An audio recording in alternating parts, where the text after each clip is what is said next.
Bakuna Eskwela program ng Department of Health at Department of Education.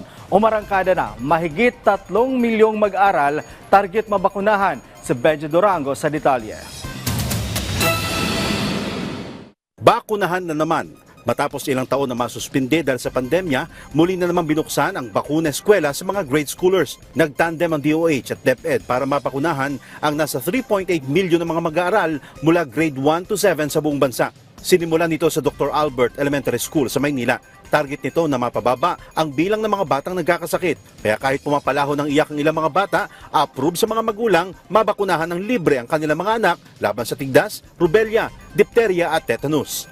Sa datos ng DOH mula Enero hanggang Setyembre ngayong taon, nanguna sa listahan ng kaso ng cervical cancer kung saan kulang 8,000 na ang mga na-diagnose na kaso at higit kalahati na ang namamatay.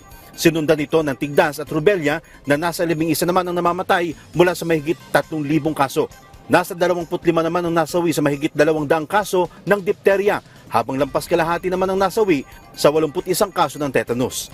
Hindi naman daw ito sapilitan, sabi ng DOH, pero maglalaan sila ng panahon para maipaliwanag sa mga magulang ang mabuting maidudulot nito sa mga bata. Si Asek Galban, yung auntie niya namatay ng cervical cancer. Kaya yung mother niya, pinabakunahan niya talaga yung anak niya. So talagang very good recipient yung isang batang binakunahan. So ito po sir ay voluntary? Yes, voluntary po ito. Oo. Sir, meron po mga magulang na hindi pumapaya. Ano po dahilan?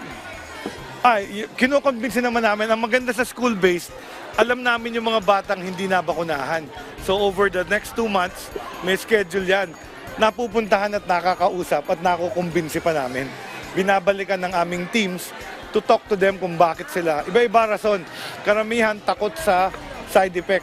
Dahil din sa mga isyu nung nakaraan tungkol sa bakuna, bumaba sa 40% o 4 sa kada 10 magulang ang pumapayag na mabakunahan ng anak. Nasa 90s na tayo, 90% ang willingness na magpabakuna. But dahil dun sa nangyari sa Dengvaxia, bumagsak ng 40s. Ngayon, hindi pa tayo nagre-recover sa totoo. Si Mami Karen, pina-HPV ang anak niyang si Brianna.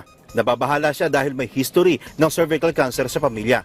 Kaya nang malamang may libreng bakuna sa eskwelahan, go silang mag-ina. Laking tulong po na nag-ask muna ako sa iba kung ano opinion nila. Yung mga tinanungan ko po, lahat positive. Siniguro naman ng DOH at ang DepEd na sapat ang bakuna at tatapusin nila ito sa loob ng 2 buwan. Yung bakuna, kaligtasan yan, buhay yan.